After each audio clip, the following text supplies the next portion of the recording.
My name is Ada Skiles, and I'm the Associate Director of Chapin Hall at the University of Chicago. On behalf of Chapin Hall, I would like to welcome you to our Child and Family Policy Forum. We would like to thank those of you who are here in person and those joining us with our live webcast for taking the time to be with us today. Today's program is entitled At-Scale Implementation of Evidence-Based Interventions, Policy, Practice, and Evaluation Perspectives. I know you will find today's program both lively and informative. Moderating our panel of experts on this topic is Clare Anderson, a policy fellow at Chapin Hall. Again, thank you very much for participating with us today. I will now turn the program over to Clare, who will introduce our panel to you.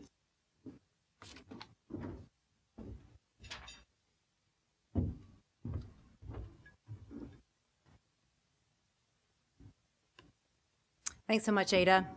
I'd like to offer a warm welcome to you this morning. Thank you for joining us here in person and remotely online. We'll be talking about, as Ada indicated, the at-scale implementation of evidence-based interventions from the perspectives of policy, practice, and evaluation. We think that conceptually, this discussion naturally is an extension of our last forum, which focused on promoting the well-being of children. Today, we hope to move from the broader well-being framework towards more specificity about the implementation of evidence-based interventions to yield positive well-being outcomes for children. In our discussion today, we'll talk about using foster, kinship, and birth parents as the deliverer of the intervention rather than clinicians, which pushes us to think about the unique role caregivers play in supporting children who have experienced adversity and trauma. We do believe that it is highly possible to shift from a generic set of services in child welfare to an approach that relies heavily on the science and the research about what works. We'll explore the complexities of scaling up evidence-based interventions from these three perspectives: policy, practice, and evaluation. To help us do that, we're joined by three pretty terrific panelists today. To offer the policy perspective, we have Bryan Samuels, who is the Executive Director of Chapin Hall and was, until about 6 months or so ago, the Commissioner at the Administration on Children, Youth, and Families at the U.S. Department of Health and Human Services, where he was responsible for setting the policy direction in the federal child welfare arena.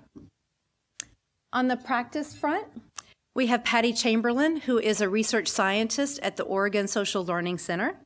She'll discuss her work in developing and implementing large-scale evidence-based interventions, including keeping foster parents and kinship parents supported, which is commonly referred to as KEEP, and parenting through change. Fred Wulczyn, a senior research fellow at Chapin Hall, will round out our discussion about evaluations that can identify the positive effects of evidence-based interventions in the context of taking these interventions to scale outside of the academic research environment. While the use of evidence-based interventions is not currently the norm in child welfare, today's discussion, we hope, will really offer a glimpse into what is possible. I'll now ask Bryan to provide an overview of the policy context in which evidence-based interventions are being deployed in child welfare before we have Patty Chamberlain offer information about scaling up evidence-based interventions. Thank you.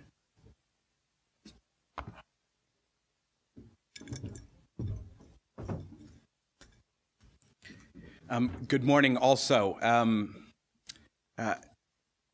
There's a real value in having the conversation that started in our last session and now a much more targeted approach here.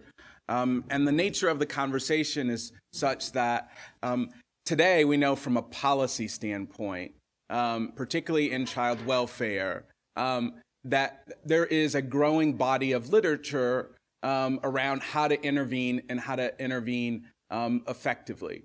Child welfare has for a very long time been built on the need to intervene in order to protect children and to keep them safe. Child welfare has also taken on the responsibility of also ensuring permanent solutions, permanent families for all children who have been a part of the child welfare system. Today, however, we know that while those two steps are critically important to the long-term well-being of children, so is effectively intervening on the social and emotional challenges that come both with abuse and neglect, as well as being removed from one's biological family. But I think it's safe to say today that when you look across all of the science and align them, it is clear to us that child welfare can and should take an integrated approach to promoting safety, permanency, and well-being. And again, I think we stand on solid ground in saying that each of those components are critical to the positive outcomes long-term, but no single one of them is likely to be sufficient to produce the kind of outcomes we want for vulnerable children and their families. So we have, over the last 5 years as a field, really attempted to articulate in child welfare how to think about an integration of safety, permanency, and well-being around the 4 key domains that children have for success. So we think about promoting well-being as having an impact on the cognitive functioning of children in a positive way, having an impact on the physical and health and developmental capacity for children and youth, addressing the social and emotional functioning for youth, and social functioning. We think all of these pieces together become a critical part of the way in which we promote healthy functioning across those key domains of life so that youth can navigate their lives, their everyday lives, in an effective manner.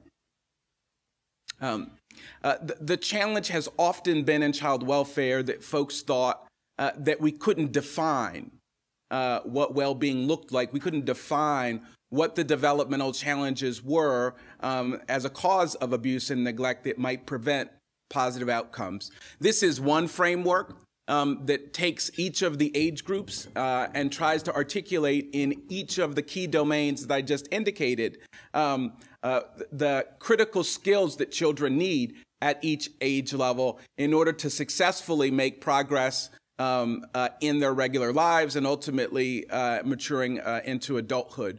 And so we know developmentally that we can articulate what the competencies need to be, and therefore we're in a much better position to promote building that capacity for children through intervening in child welfare in a developmentally focused and well-being designed approach. And so the field of child welfare has really taken on this challenge of moving to an integrated approach. There are states, counties, and localities across the country that are working to bring these pieces together in a way that really will promote better outcomes for children and increase the likelihood that they will return home and succeed while they're at home. And when there's the misfortune of a termination of parental rights, really intervening in a way that increases the likelihood that they will succeed with their adoptive placement or in a guardianship placement. So we've articulated the essential elements of moving child welfare to a well-being framework as follows. A focus on both child and family level outcomes rather than just systems outcomes. Being able to monitor progress over time so that we know that children are actually getting better while they're in our care. Third, to be proactive around the social and emotional needs. We know the traumatic experiences that children in foster care have before they enter the system. We also know the trauma that they often experience while they're in the system. And I can assure you, as they exit the system, those are also very challenging times. And we need to be proactive and be able to anticipate meeting those needs so that children don't have to struggle before they receive the help that they need, and they don't have to struggle in a manner that gets in the way of their body being able to focus on building the kind of capacity they need to succeed. We also think that it's an essential element to be able to be developmentally specific about the way in which we intervene. Promoting healthy relationships, which are critical and an important aspect of the impact that trauma has on children, is often attachment issues and the challenges of really relating to adults in positive ways. And the sixth essential element is really building the capacity to deliver more intensive interventions that are sophisticated enough to respond to the meaningful challenges that children bring with them when they come into contact with the child welfare system.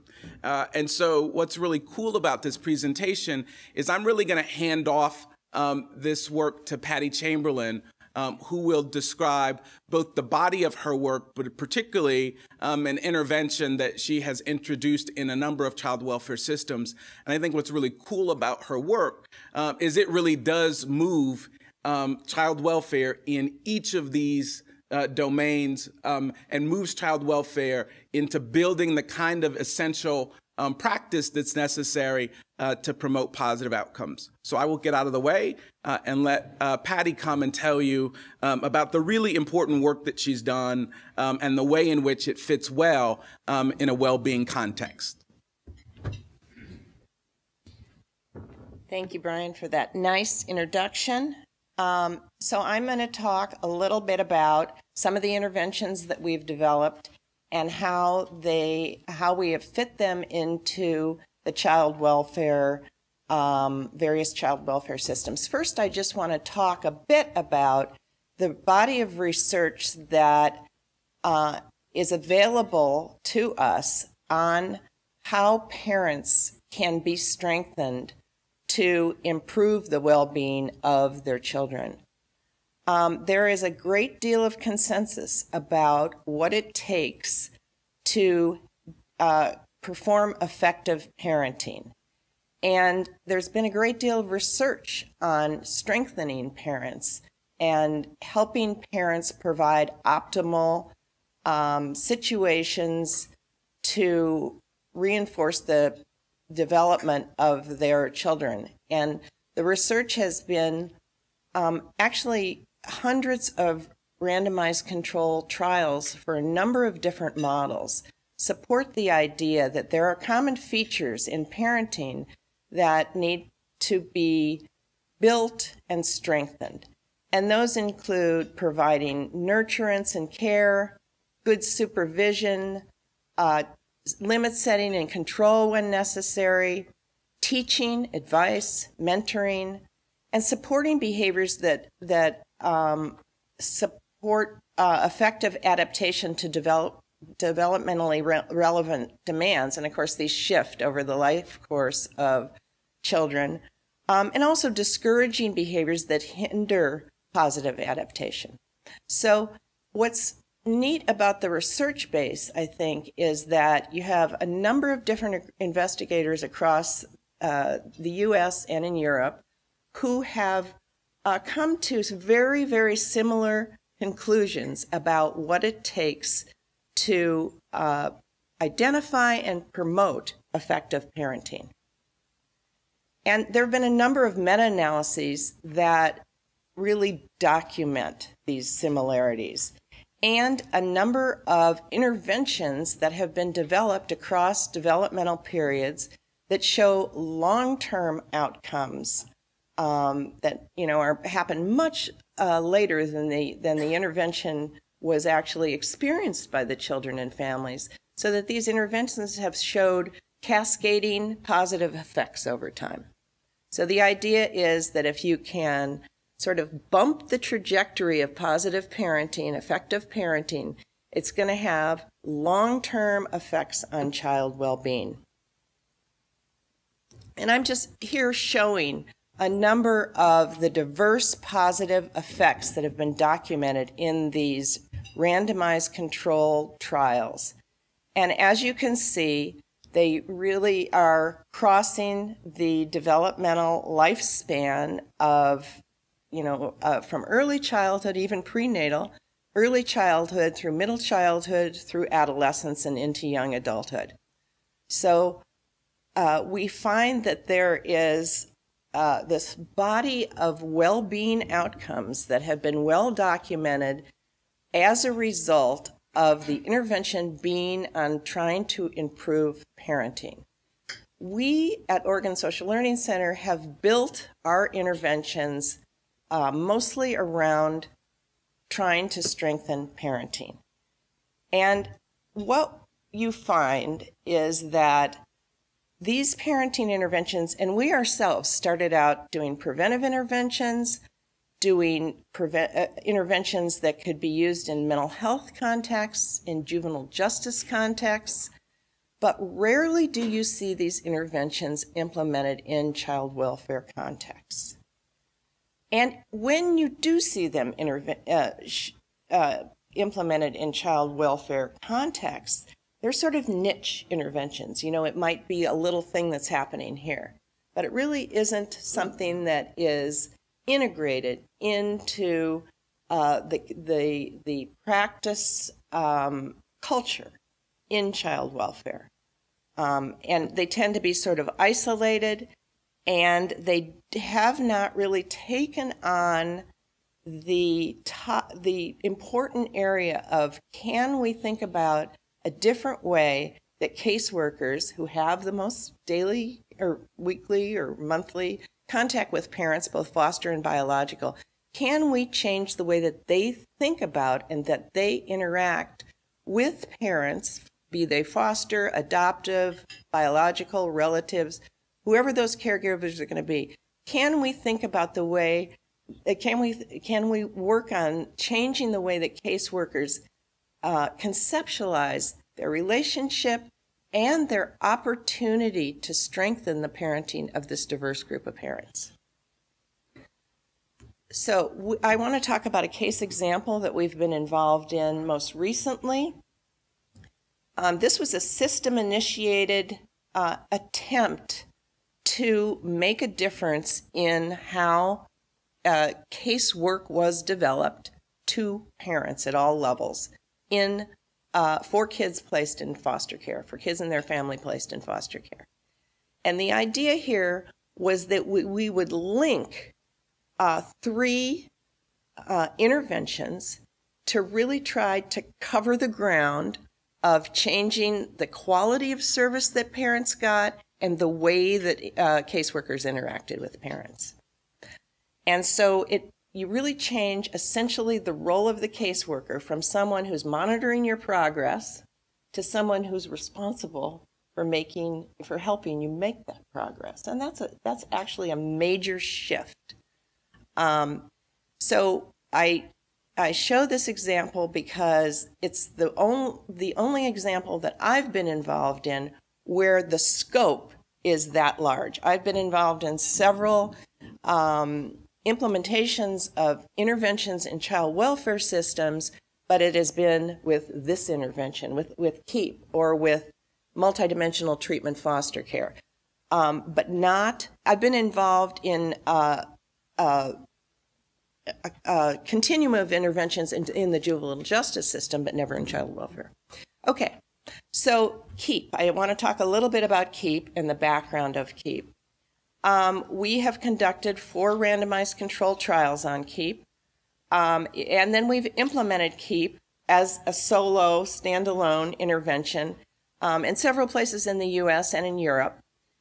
What the randomized controlled trials found about KEEP is that having parents participate in KEEP, and I believe the people in the room have a handout that describes what exactly is involved in KEEP. It's a group intervention for foster parents that takes place over 16 weeks and is designed to strengthen and give them practice on using effective parenting techniques.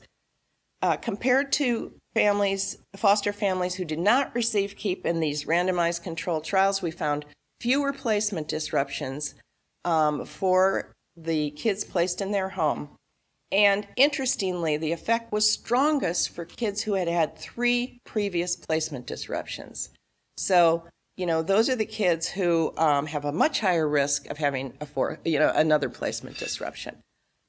We found also that the children had fewer foster parent reported child behavioral and emotional problems, and that they were more reunified with their family more quickly. When we did a mediation analysis that looked at what was the driver of the intervention effects, we found that foster and kin parents used more positive reinforcement on a daily basis with the kids in their home. And they used discipline less frequently than the control groups, and the discipline was less escalated. So it was quick, non-harsh, and then they'd get back to positively reinforcing the kid. Parenting through change is a well-established intervention that has had long-term outcomes as long as 9 years post-intervention, showing improvements in parenting, children's externalizing and internalizing behavior, maternal depression, and reduced outcomes that are reported by teachers, official delinquency and police records, and so on. So a diverse array of positive outcomes. And then in order to take these interventions and really infuse them into daily practice, we developed a practice model, the beginnings of a practice model, I think I could call this, called R3, where we are supporting caseworkers and supervisors in every contact that they have with foster, bio, adoptive, relative parents to reinforce the parent's effort, to reinforce the parent's relationship with their child, and to reinforce identify and reinforce the next small step that parent needs to take to either help that child make a better adjustment or to further their case plan. And this was our way of trying to bring the principles that were in these two linked interventions down into the daily practice of caseworkers. In order to see how these interventions are actually being delivered on a daily kind of basis, you need to figure out a way to support the fidelity of these. So what we were able to do with advances in technology is have all of the group sessions in KEEP and Parenting Through Change uploaded onto a laptop computer, sent securely over the network to consultants in Oregon. We then watched those tapes, rated the fidelity of those tapes, and then we consulted with the facilitators, the caseworkers who were running those groups, and the supervisors who were implementing the R3 intervention with their caseworkers. And so that gave us a very nice view of how to not only help deal with the complex problems and collaborate with the caseworkers and supervisors, but really to understand how well the interventions were being delivered.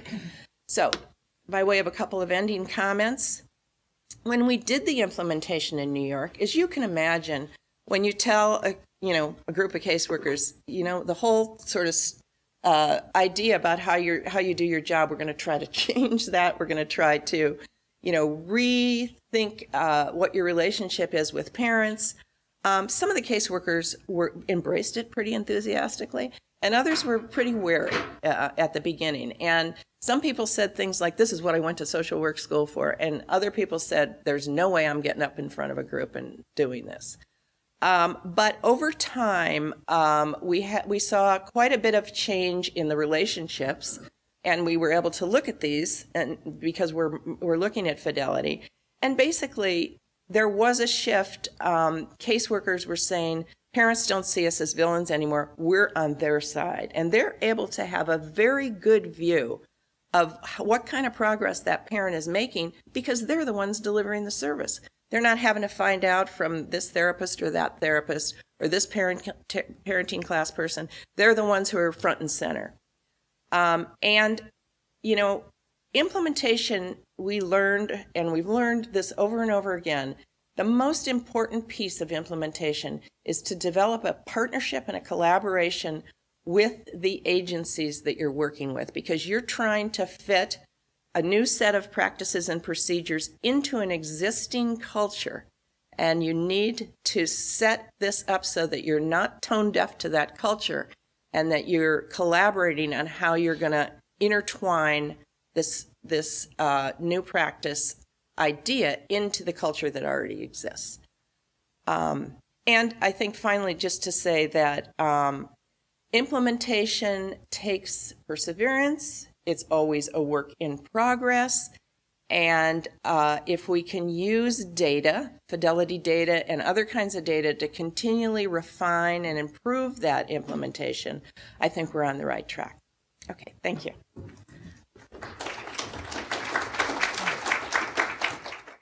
Good morning. I'm going to be talking this morning with you about the challenges of evaluating these so-called at-scale implementations of evidence-based interventions or practices.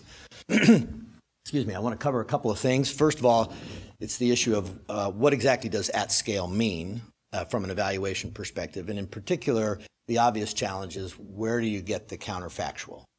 Who are you going to compare the results of your implementation with in order to establish whether or not things actually moved in the right direction? Second topic I want to talk about is the notion of the laboratory versus the real world. I think everybody gets that tension. The fact that we're not doing this on 50 or 60, 70 kids in a randomized trial, but that we're actually out there in the real world scaling up. That's the main difference. But I want to talk specifically about the issue of system effects. The fact that there are countervailing forces that don't exist in the hothouse of a laboratory experiment that really have an effect on what happens. And then the two main points of my conversation really are about service before the sale. Like, what are you going to do before you decide on implementing or bringing to scale an evidence-based intervention?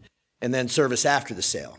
And in particular, the integration of evaluation with CQI. I think that that's really where the future of this ultimately lands. So at scale and the problem of system effects, what we're really talking here about at scale are things that you can measure at the public health level. That in the big reports that government produces at the end of the year, we're able to actually talk about a change in how long kids stay in out-of-home care. We can actually talk about the reduction in placement instability. There's less reentry. There's better well-being as either a direct or a mediated effect as a result of the interventions. But we're talking about these at a grand scale, thousands of kids. In the Illinois child welfare system, we want to move the needle for 19,000 kids, not 50 kids.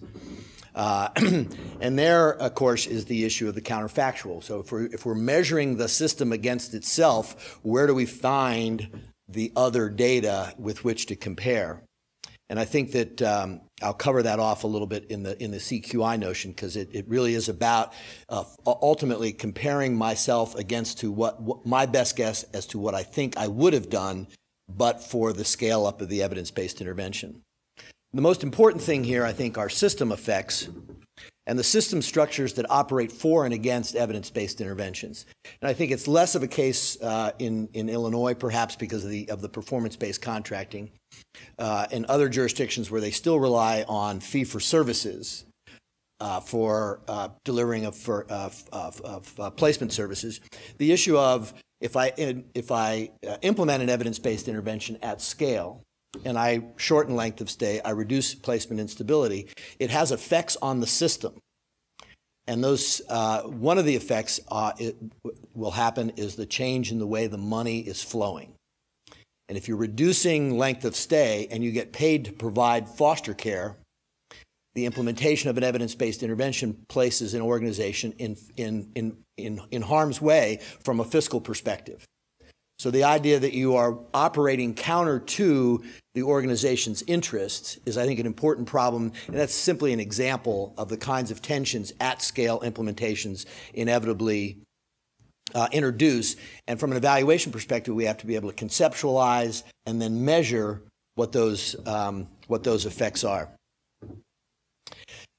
Service before the sale, what exactly does that mean?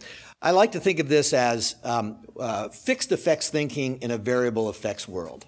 What does that mean? Well, it means that when we think about child welfare reform, we think about let's do that for the whole system. Every part of the state, every population of children served. That's what we're going to do. We're going to do this, we're going to do that. We don't really think about the fact that, well, the problems aren't the same everywhere. They're not the same for all the kids in the system. They're not the same for all the organizations in the system, and they're not the same for all the parts of the system, geographically speaking, for example. So we have to get behind the variation in the service delivery through a process that I'll call social valuation. I don't like to have a presentation without a completely interpretable graph, so here I've met my obligation. Imagine, if you will, there are in a jurisdiction roughly 40 providers of out-of-home care, and you'd be tempted to try and reduce length of stay in every one of those provider organizations. And you might implement an evidence-based intervention at scale in each and every one of these organizations. The question is, can you really expect the same benefit from the implementation of the evidence-based intervention from each of these organizations? So the ones we have on the left here are organizations that underperform the system average in a statistically significant way. And to the ones at the right are those that outperform the system average in a statistically significant way. We're looking to change the average from a state perspective at scale. But this graph suggests that investments in evidence-based interventions will play out very differently depending upon which organizations are involved in the scale-up. I might not expect, well, let's put it this way. For the organizations at the left, at the far left, there's plenty of evidence that in that system you can do better.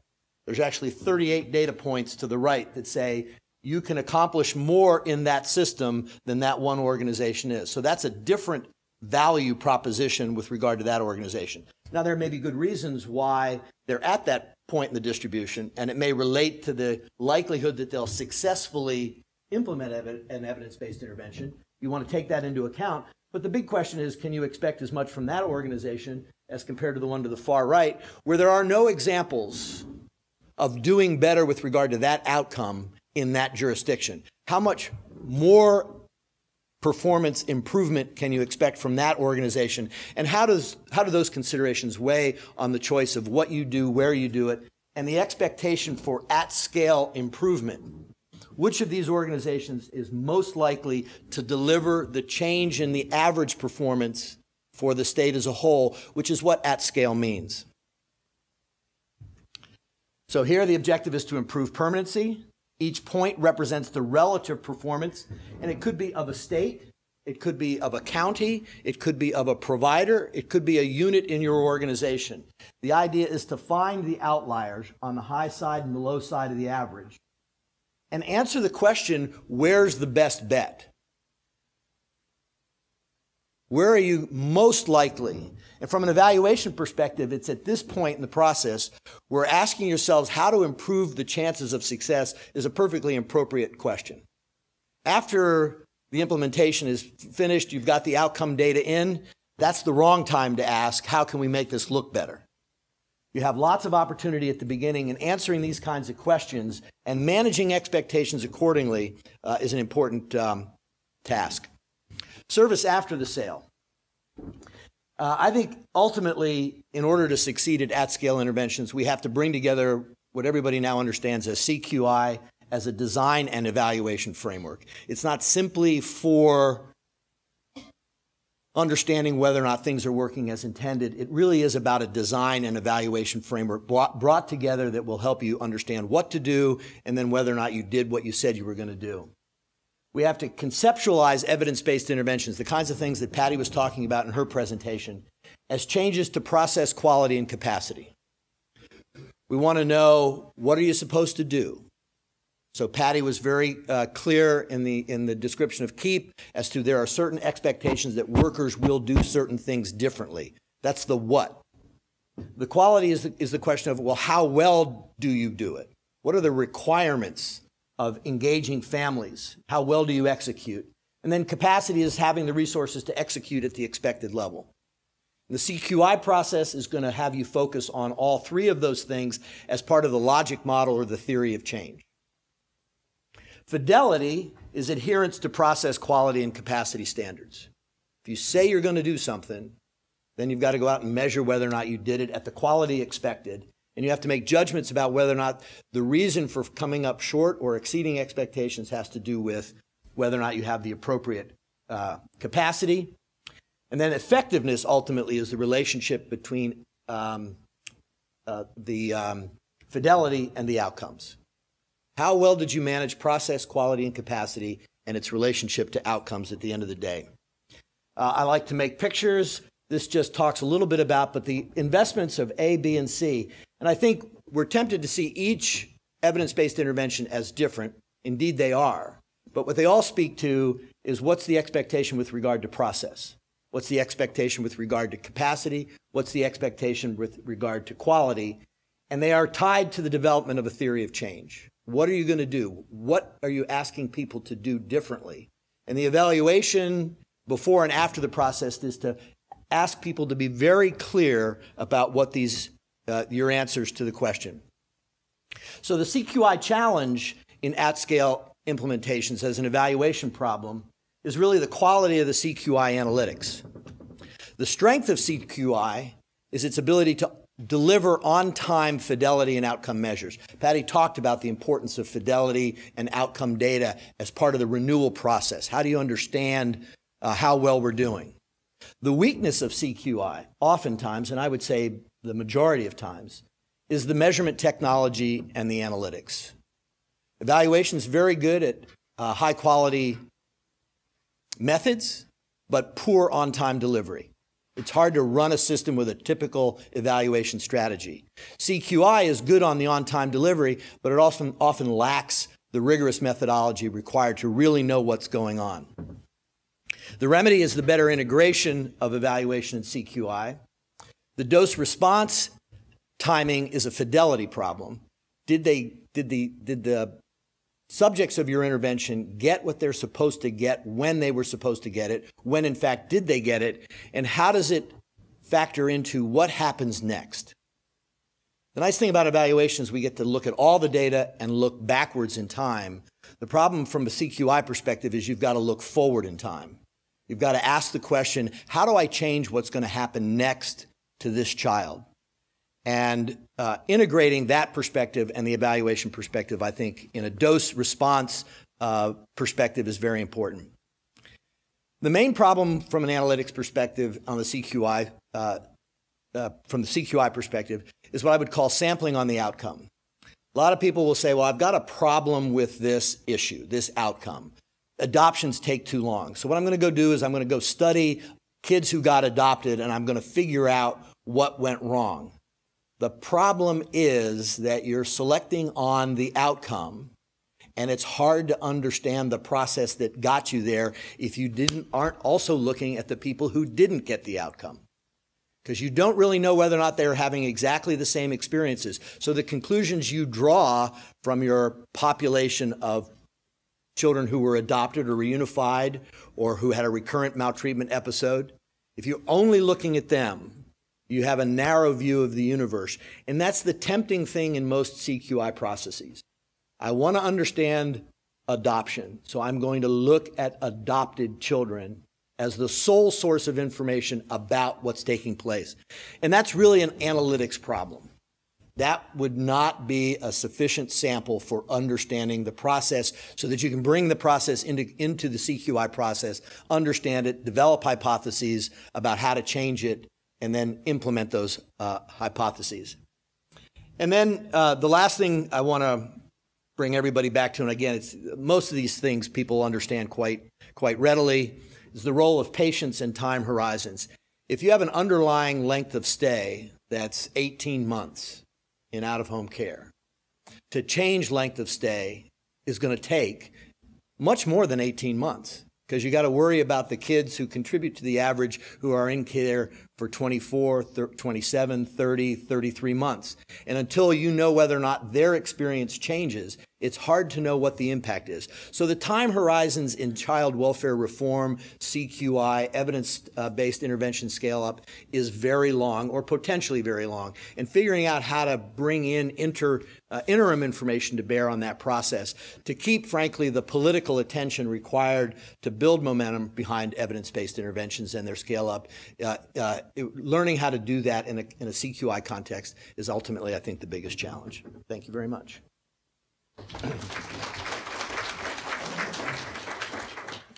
Fred, thank you so much. We're now going to open the floor for discussion. We have about 45 minutes. We hope to have a really robust give and take with our panelists. And why don't we start with questions from our remote guests. We have one that has come in online. And Patty, I think we'll have you start, and then we'll probably go to Fred for this. In terms of implementation, can you discuss the pros and cons and the tensions between taking advantage of existing capacity, often in large systems, to implement evidence-based practices versus building the capacity of smaller community-based organizations to reinvent themselves, to repurpose themselves by becoming trained as deliverers of evidence-based interventions? Okay, I'm not sure I completely understand the distinction, but I think that the idea of capitalizing on the existing workforce is a necessary part of scale-up. I mean, we're not going to scale up by bringing in, new people to do that. I mean, we have, when you think about, and when you think about, for example, foster parents, they're in foster parents, you have probably one of the biggest, one of the largest groups of untapped potential that exists in the child welfare system. I mean, these people are having an incredible influence, for positive or negative, on the kids who are placed in their homes. I mean, we know from research and from common sense that parents play a tremendous role in the development of their children. And I think we pay far too little attention to the potential positive effects, or to at least try to, move the relationships in a positive way that we have, with the existing workforce of foster parents, for example. Yeah, I think the only thing I'd add, and I think Fred can weigh in, I think the other part about thinking about the untapped capacity of foster parenting is that, today we don't do much work around thinking about the quality of the parenting that occurs in the homes where children are placed. And we rely that the training and licensing process is sufficient to ensure quality foster parenting. But you could imagine that even if it was the best training in the universe, over time, it might lose its effect. And that time horizon might be longer than the requirement to go get relicensed again for foster parenting. So I think it's an untapped resource. It's in part because we've made this assumption that the quality of foster parenting doesn't matter in the outcomes that we want for children and families. And I think that assumption only makes sense if you think more narrowly about the system's desire to maybe just reduce the size and do it in a way that doesn't expose children to harm and bad things happening. But as soon as you get beyond that and you want to talk about actually changing behavior and outcomes for children, it seems to me that the quality of foster parenting becomes directly relevant. And the benefit of a model like KEEP is, rather than trying to change and improve the quality of foster parenting through a training model, where you bring them in and didactically interact with them for a couple of days and then send them back to do foster parenting, it's doing the work in the real context that the foster parents are operating in, and it's building their capacity and monitoring their progress over time in a way that produces the kind of environment where then good outcomes can occur. And so when you look at the foster parenting as an untapped resource for having a positive effect, it does mean that you then have to make an investment in those foster parents in order to get them to the place where they're actually having that value-added impact on the outcomes for children. And so, I mean, that's the fascinating part about KEEP is it does try to tap into that unrealized potential, but do it in a way that is structured and in the environment in which the outcome is likely to occur, so it has the greatest likelihood of changing the outcome for a child. So I have a slightly different take on the question, I think, and I think it's although it dovetails nicely with what Bryan and Patty have said. I think one of the challenges for smaller community-based organizations, it was that phrase I think in the question that keyed my interpretation, is how does a smaller community-based intervention actually organization actually invest in evidence-based interventions and the associated expenses with regard to that effort, and so how do small organizations play in an evidence-based driven world? And I think the key to it gets to the issue of time use and interpreting whether or not you're actually repurposing the time your workforce is already doing, or are you adding something significant? Because the cost of those two scenarios are entirely different from an organizational survival perspective.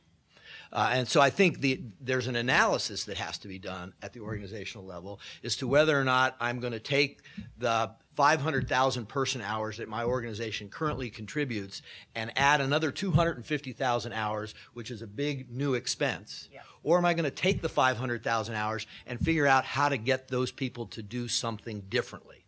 I think that the answer with regard to the survival of small organizations in this world really depends on how well you craft an answer to that question. Thank you, Fred. Thank you all. Let's take a question from the audience. Yes, sir. Yes, I have a question for Patty. We're getting a microphone to you. If you could just hold on a second. Thank you. Yes, this question is for Patty.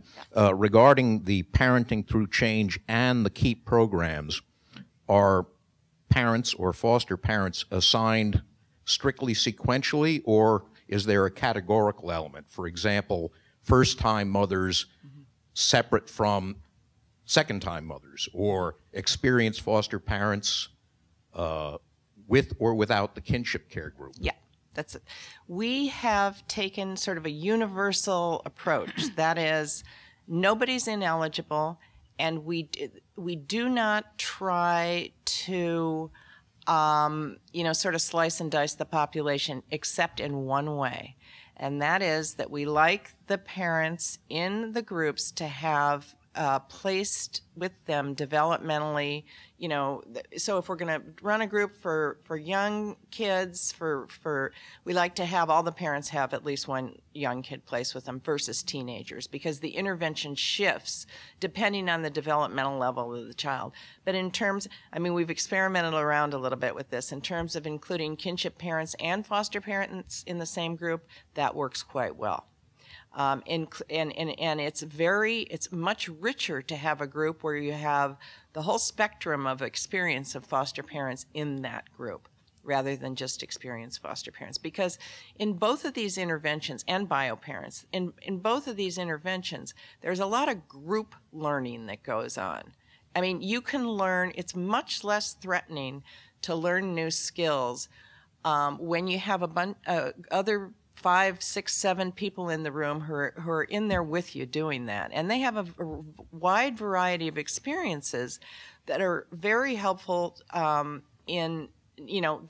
they hear from each other. So it's not a classroom didactic sort of an approach. It's let's try this with our kids this next week, and then let's talk about how our kids reacted and how we reacted, and what worked in our homes and what didn't work in our homes.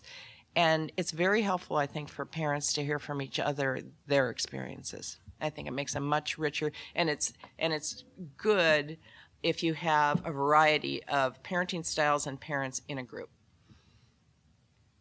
Does that answer your question? Yeah. Nancy.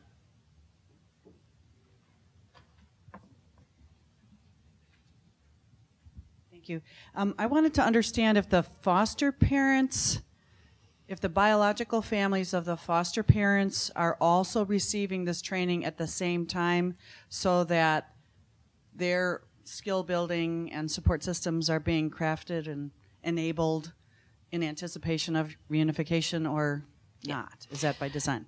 Yeah, you know, I had a little bit of the same question, so I'll just expand on that a little bit. You know, when is the intervention applied? For how long? Is it happening concurrently with the foster parent and the birth parent? So just helping us to understand the overall sequencing and logistics of the intervention would be helpful. Okay.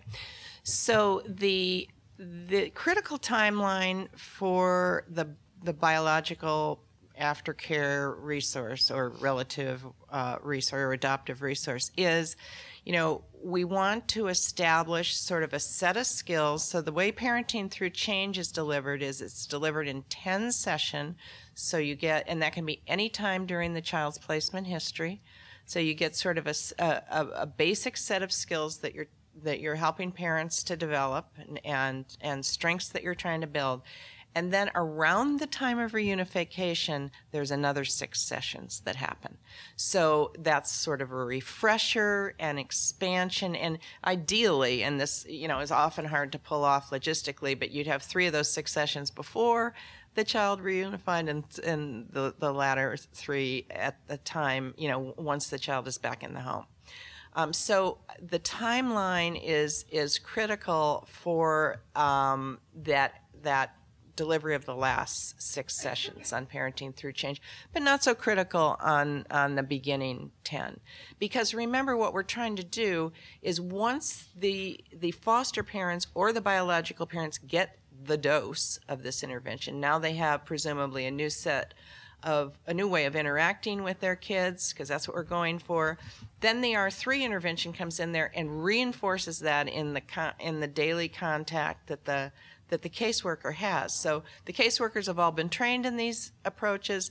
They know that this parent had a problem with getting into power struggles with their youngster. They learned the skills of doing that when they went in the group, and now they're trying to reinforce those lessons over and over again. So the timing is not so critical. Whether KEEP and PTC happen at the same time is not important. KEEP, there's actually been a new study that's just in press right now that shows that participating in KEEP, we ask foster parents to focus on their most challenging kid. So maybe they have 3 children placed in the home, and they'll pick the child that they want to kind of focus on and keep. So, but what we were always hoping, and we now have some documentation that shows, is that it would have effects on the other kids in the home as well, because it's a parenting intervention. So, presumably, you change parenting, you have sort of a ripple effect, not only on the child that you focus on, but in the other children placed there. So KEEP, the way we do that in terms of timing, I think probably as a practical matter, the sooner you get foster parents in their career of providing foster care, that would make sense to have it ideally delivered then. And then every year we do a booster, so sort of a 10-session version of KEEP that just kind of refreshes and talks about how the strategies have been employed with subsequent kids that have been placed in the home. I think an important aspect of the question, as well as the answer, is that early on in the field of child welfare, folks became concerned that if we added a perspective around well-being, we would necessarily add to the length of time a child spent in out-of-home care. That was the worry. Right. And so, as you heard through Patty's description, we're not talking years here. We're talking weeks. So, KEEP is an example of an intervention that can be done in a fairly short period of time, and it has longer-term benefits. So integrating such an approach in a child welfare system doesn't increase the likelihood that the child needs to spend more time in care in order to get the sufficient dosage. And in fact, what Patty's data shows is that when KEEP is introduced, children actually experience shorter lengths of stay, not longer ones. And so there's a really important part of the underlying question that Patty's work speaks to, which is this concern that the approach might extend the length of care. And so by integrating, you're thinking about this model as really integrating, creating safety and permanency, but also doing it in the context of well-being. In this instance, it actually produces a shorter length of stay, fewer placement disruptions, and less problem behavior. So bonus, bonus, bonus, right? And so I think that's the benefit here, and it's done, as I indicated, in weeks, not years. Great. Thank you both so much. Fred, now that we've had a little bit of a overview of the logistics and the concrete aspects of the intervention, can you talk a little bit about how you designed the evaluation to address some of the conceptual or theoretical problems that you identified in your presentation? So this is a little bit of inside baseball, but it's an important issue. So one of the nice things about KEEP is that it has very good fidelity data collection. Patty talked about it a little bit earlier. But what it allowed us to do from an evaluation perspective was understand exactly when the treatment was administered. When were the kids, by virtue of their placement in a home where the foster parent received KEEP training, when did that happen in the placement history of that child? Did it happen in the first month? Did it happen in the 4th month? Did it happen in the 12th month? And then we could understand how many sessions. So was there complete delivery of the treatment?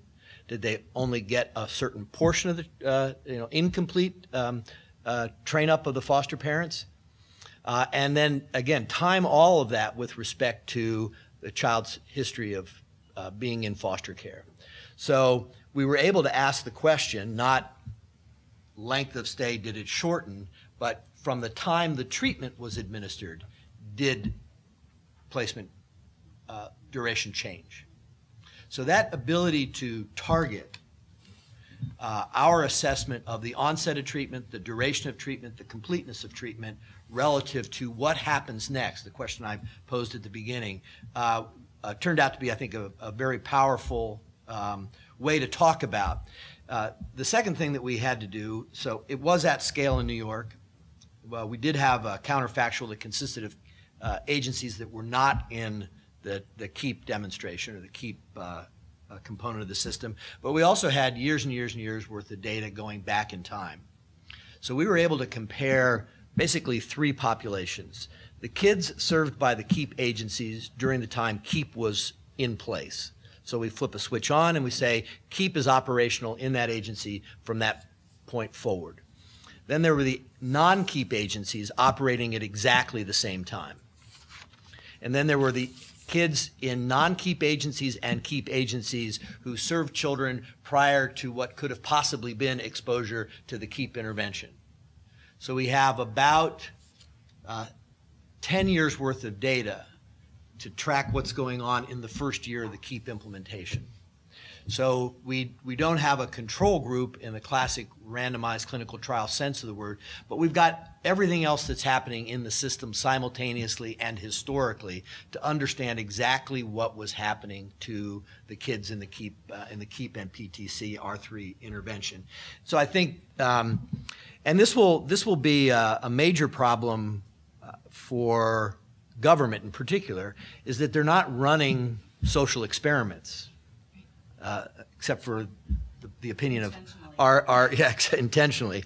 And so you have this problem of, okay, you got great results from an RCT, but how do you actually monitor whether or not things get better? And our ability to time with good fidelity measurement, which is something you get not as a result of the evaluation, but as a byproduct of your management of the intervention. That's the important thing here. This is not added on. This is how you make the intervention work and improve the intervention over time. We take that very same data and use it to understand at system scale whether or not we're actually bending the curve that describes how much foster care kids get in a particular setting. So I think it'll help solve a lot of problems, but it really is dependent upon how well the fidelity issues are addressed in the design of the intervention and in your execution of the intervention. Great. Thank you. Let's take another question from the floor here in the room, and while we're getting the microphone to this gentleman in the middle, I'm going to remind our guests who are joining us remotely that they can send in questions to the following email address, policyforum@chapinhall.org. So we'd love to get your voice into the conversation as well. That email address again is policyforum@chapinhall.org. Yes, sir. This is really, really interesting. Question for Patty. How did you pick the fidelity model that you used, so the video feedback? How did you come up with that model? Did you experiment with alternative approaches to doing that? And who paid for it? Yeah. So we wanted to base our fidelity monitoring / support on observation, as opposed to on self-report. Because if you've ever, run a group or been in a group, it's a big task to run that group, and it's a little bit dicey to try to sort of evaluate yourself in terms of, how you did, especially on, key content process, measures. So we felt like an observation approach would be much more reliable potentially and give us much richer information than a self-report approach. So that was number one. Then the question becomes, how do you do that, back in the day, we would have people, there'd be a camera on the wall, they would set it up and they would record the group, they would create a disc and they would send it through the mail, and that just was very cumbersome. So we did that for years and years. But the problem is timing there. You're getting information about 2 sessions ago by the time you have a chance to talk to the person. So that was just sort of the process that we went through to kind of get now we can, do this video recording that can be sent electronically. So at OSLC, observation has been one of the actual observation of parent-child interaction or of therapist-client interaction has been one of the sort of approaches, I think, that has characterized our center over time. When we first developed these parenting interventions, Jerry Patterson and John Reed, they went out to families' homes and watched and developed an observation system to watch the daily interaction between parents and kids, because you get much different information from that and much more sort of malleable information from that than you get asking a parent, what was your dinner time like yesterday, So you really can understand sort of the microsocial sequence of interaction and where you might tailor and make a change in that. And so, the observation idea, we just sort of brought that forward over time.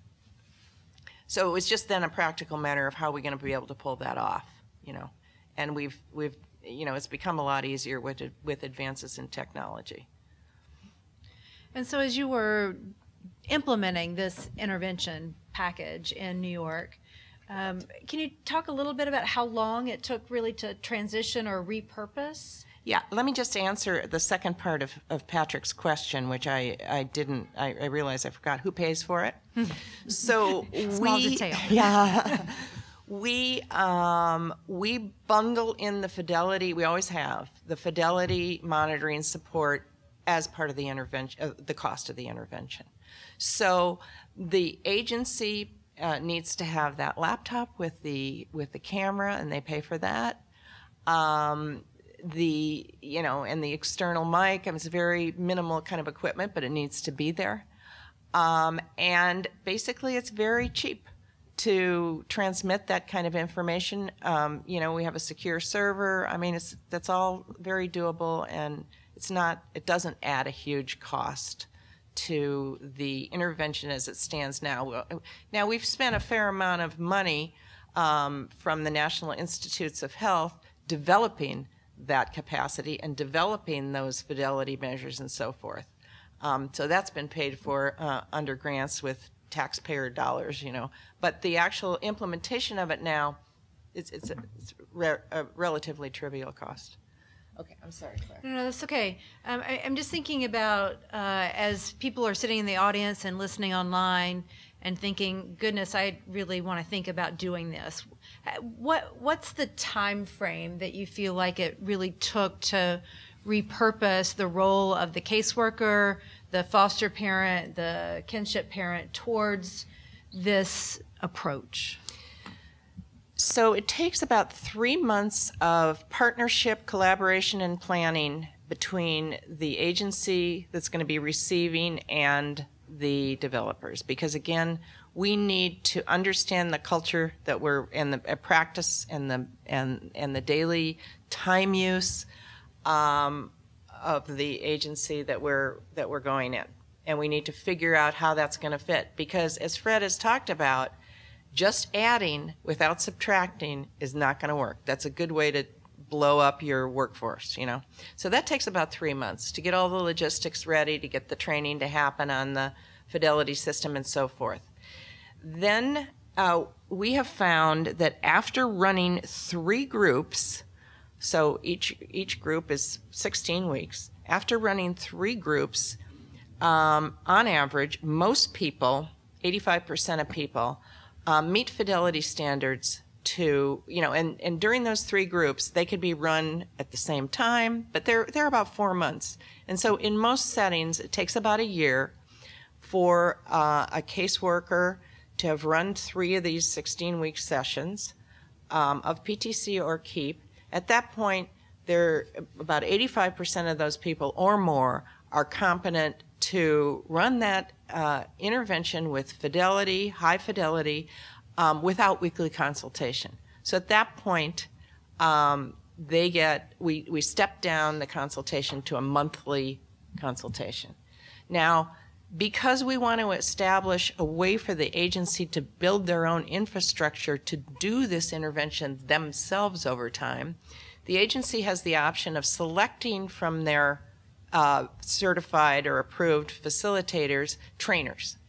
And we do another week of training with those people.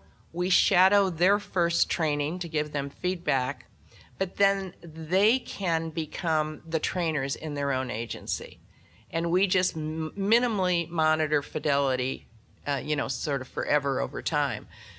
To get the trained trainer in your agency takes about another year. It's 2 years. In 2 years, you can be sort of free of needing developer involvement.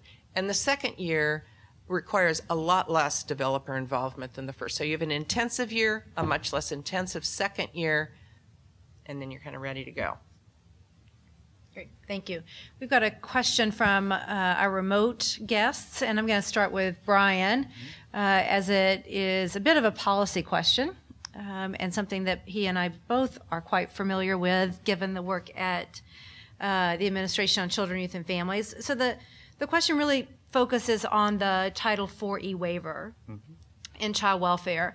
And the question really revolves around, is there any words of wisdom for those states that are operating in a waiver environment as it relates to implementing evidence-based interventions generally, and these interventions more specifically? Is there opportunity going forward, and including what the field has as a potential to learn as well as any pitfalls that we may experience as we're trying to implement many interventions at the same time. Lots of parts to that question, Yes, so I will yes. try to answer it, and then you can remind me if I leave anything out. I think what's important about the question is that it really does set a timeline for child welfare's movement into this space of trying to integrate safety, permanency, and well-being, and doing that through a selected number of interventions and practice changes.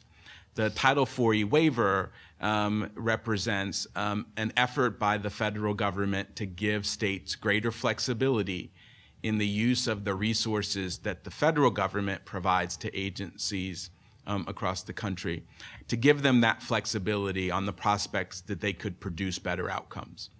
And so each state that is interested in a waiver has to make a proposal, and that proposal has to articulate how they expect to achieve positive outcomes for children and families over the life of the waiver. And once the federal government approves that, then states can go forward in the implementation of that work.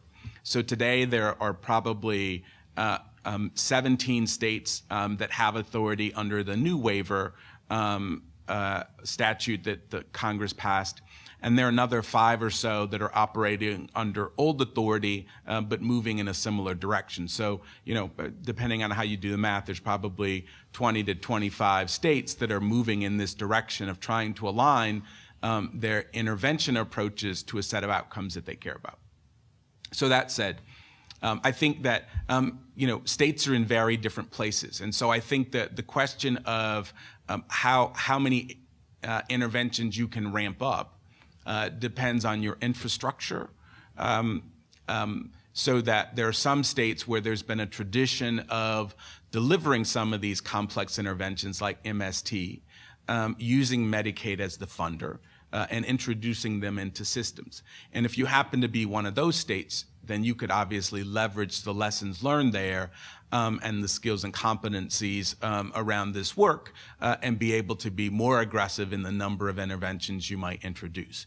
If you're in a state that doesn't have that kind of tradition, that you're starting at a relatively early stage of learning how to do this work, then I think being thoughtful about both the type of intervention that's being introduced as well as the number of interventions are important. So that's the basic answer to the question. I think at the end of the day, the challenge will be how does the system support the intervention and successful implementation? Because I think that's probably the biggest challenge in terms of capacity. So think about it this way. If you're a child welfare director and you're sitting in your office today preparing your budget for the work that you'll be doing next fiscal year, if you were going to buy a traditional mental health or counseling service, right, through that budget, you would simply allocate the amount of money that you want to spend for that service, right? And then you would just put that contract out on the street for bidding. And once those agencies that succeeded in the bid received the contract, you would assume that they'd just go out and do the work of delivering the service. You no longer have a responsibility for worrying about, did they get trained? Did they monitor fidelity? Did they work with a model developer? The assumption is you just put the money out on the street, you pick the right vendors, and they take off. End of story. If instead you're choosing to introduce an intervention that you don't have providers that know how to do this work, and you have to do the kind of ramping up 2-year period that Patty indicated, then that puts a whole level of new responsibilities on the administrative side, because you don't just push the contract out and then in a sense walk away. You actually have to be engaged in the process of scaling up capacity, and that is both inside the agency so that you can monitor and support it, as well as outside of the agency through the providers that will actually be building that capacity. So in the waiver or any circumstance under which you are introducing a new evidence-based intervention, it actually creates more of a demand on the administration side than if you stuck with a traditional purchase of an existing mental health service. So the challenges that Patty articulated are important. Fred's evaluation design pieces are important, but it's also important to think about the administrative capacity you need to introduce an evidence-based intervention and oversee its successful implementation, because it requires something different than what you're doing today as a system. And I think that's often the piece that gets left out in making these decisions about how many interventions to choose when you're pursuing a waiver. Yep. Thank you. Let's see if we can take another question from the floor here in the room. Yes, thank you.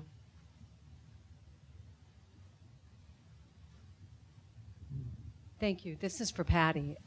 You're talking about the foster parent and the child and that training. Where's the birth parent in all of that? Are they part of the foster parent meeting with the child, the training? How does that all work? So the foster parents participate in a group with other foster parents, and the birth parents participate in a group with other birth parents. So, and I think that, you know, if, for example, the foster parent, let's say that the child is reunified before the foster parent completes keep.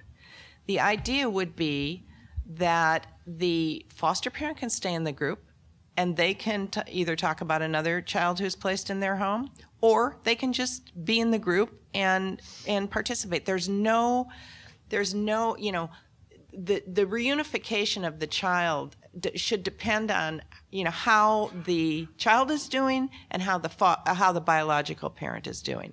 So we don't mix biological parents and foster parents in the same group. We have foster parents and kinship parents participate in KEEP.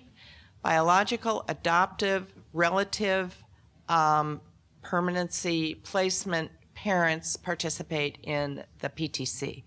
The information that those two groups of parents is receiving, these interventions, are very similar in terms of their theory, but the framing of the intervention is different for the foster parents and for the biological parents. Thank you. I think we've got time for one or you're gonna sure follow up. When do you bring the foster parent and the birth parent together for a particular child?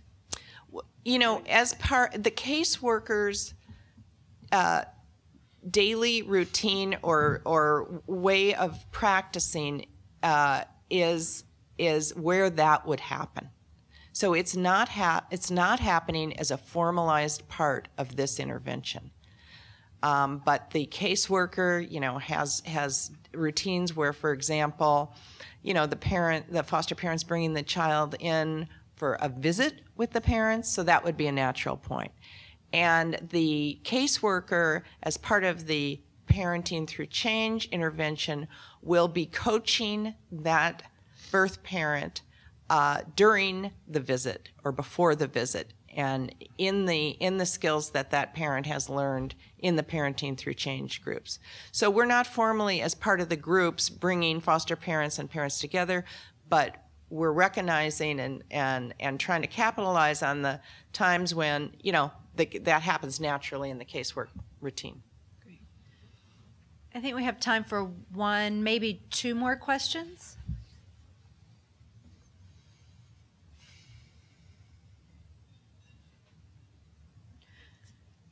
I'll ask a question. Okay. While you all think of one or two more.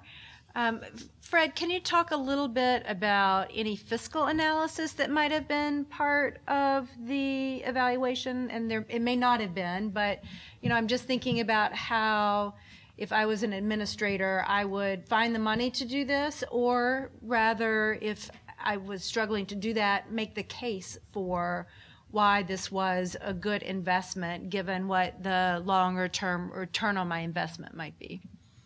So that's a great question, and I think it's a relevant question whether you're doing waivers or not. The fundamental problem is, if I change this and I change length of stay, what is the return on investment?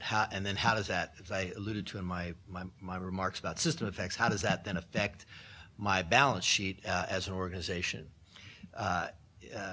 we think it's a very important part of the choice of evidence-based interventions in terms of doing the actual fiscal analysis. What are your assumptions about the effect size on length of stay, and how much does that alter the revenue picture? And given the cost of implementation, can you get a return on investment? The practical problem of repurposing those dollars and the claiming that takes place in any given system, it's the advantage of the waiver that those problems, they don't go away, but the context in which those decisions are being made changes. And it's really an area where you need some cooperation with public authority in terms of repurposing dollars. But the whole issue of return on investment, it's going to cost me this much to do this, and can I reasonably expect to get a benefit equal to or better than that return on investment? And that's why the chart that I showed in my presentation in regards to the opportunity to save money in some contexts or repurpose dollars in some contexts for some organizations is very different than it is for others. When we negotiate the financial consequences of implementation of evidence-based interventions and other changes that people are interested in, the question always comes up, well, if I'm the overperformer, I'm in a very different position vis-a-vis these opportunities than the underperformers, and it feels sometimes like I'm being punished for getting the job done better. The problem is it's a reality. You cannot change the fact that there is a distribution. There are some that outperform, there are some that underperform, and the public responsibility is to try and figure out how to manage that in an equitable way. There are ways to share the risk and burden in ways that manages that problem. How much it manages it and with what level of satisfaction, of course, is always a question.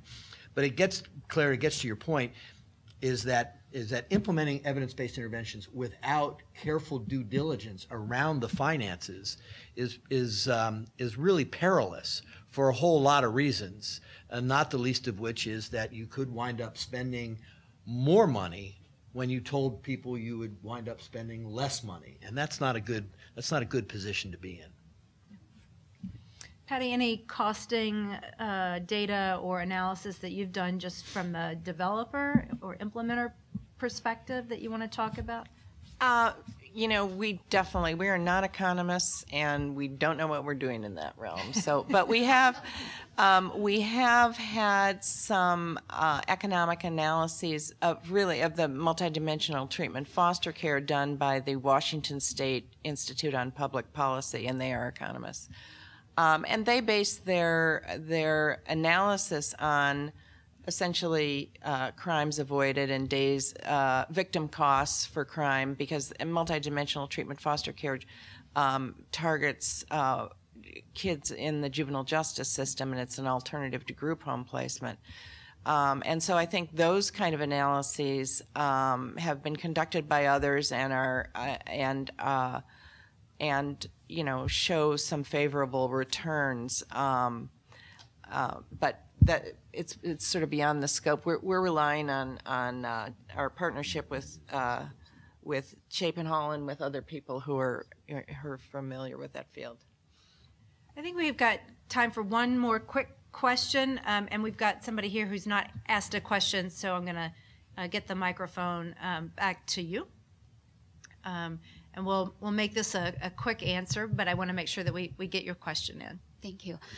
This is a question for Fred. I just want to ask, in welfare research, what do you perceive to be the major barriers for study, intervention process, implementation, and fidelity? The major, I think it is the lack of a systems perspective. I think that, again, these are very complex systems. They adapt to the changes that you introduce.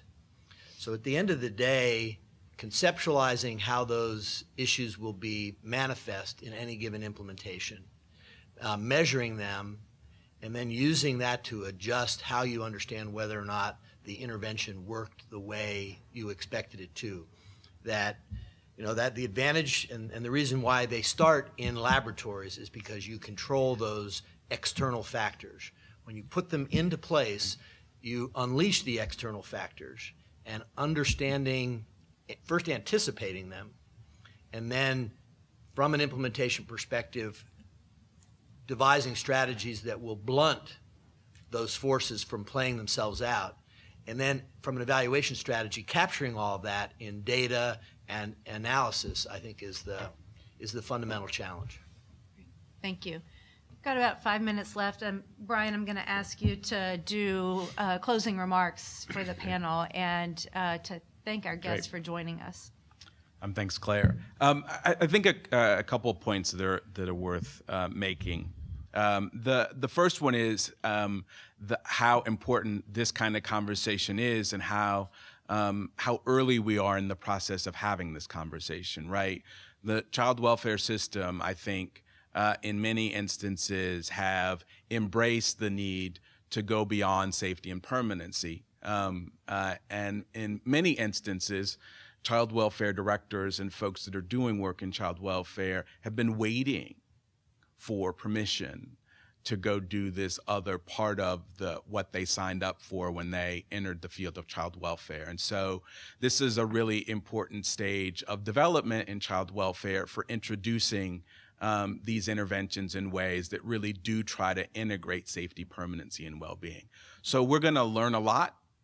We're going to stumble a lot. We're going to do some things well and some things not so well.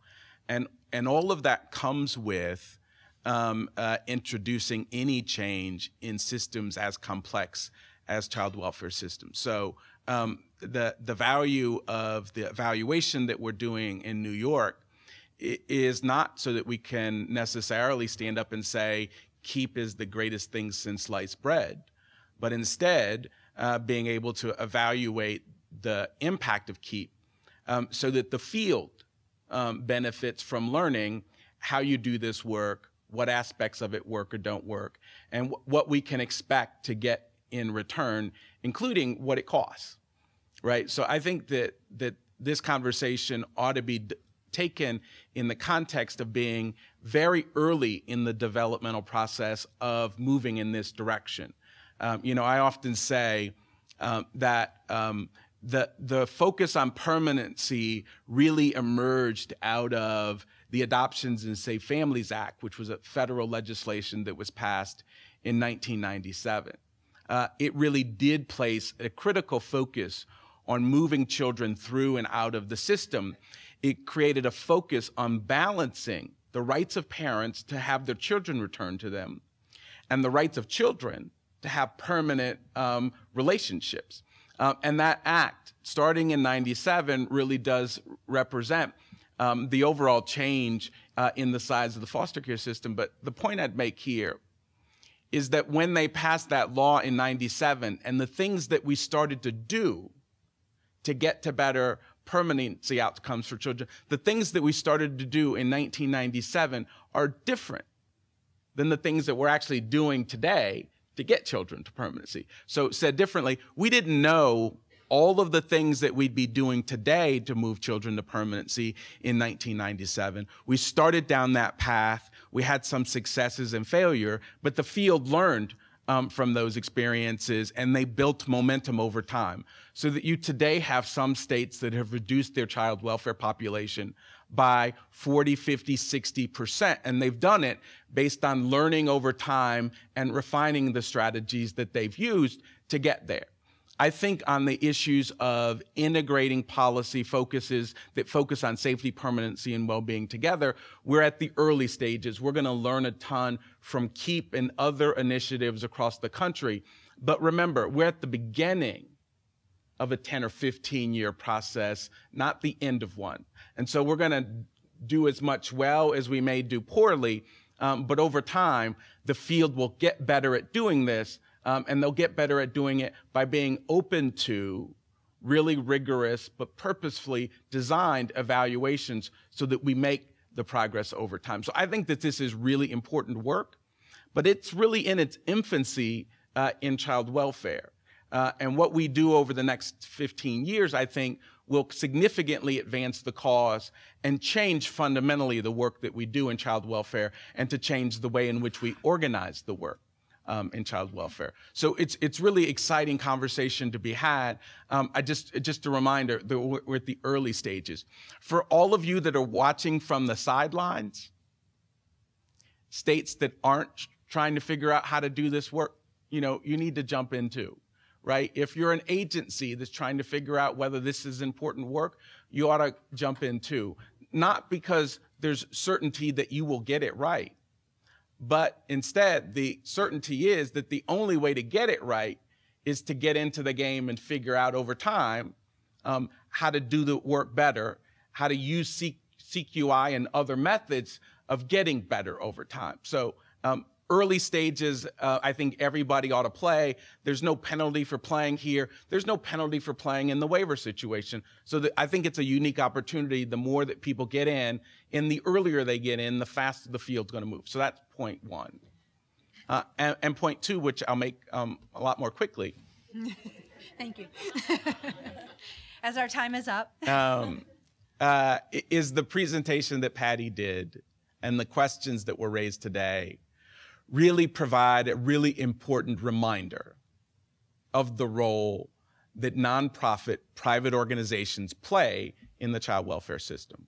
Children are going to get access to these interventions most likely through training and repurposing staff capacity in nonprofit organizations that have contracts with state child welfare agencies.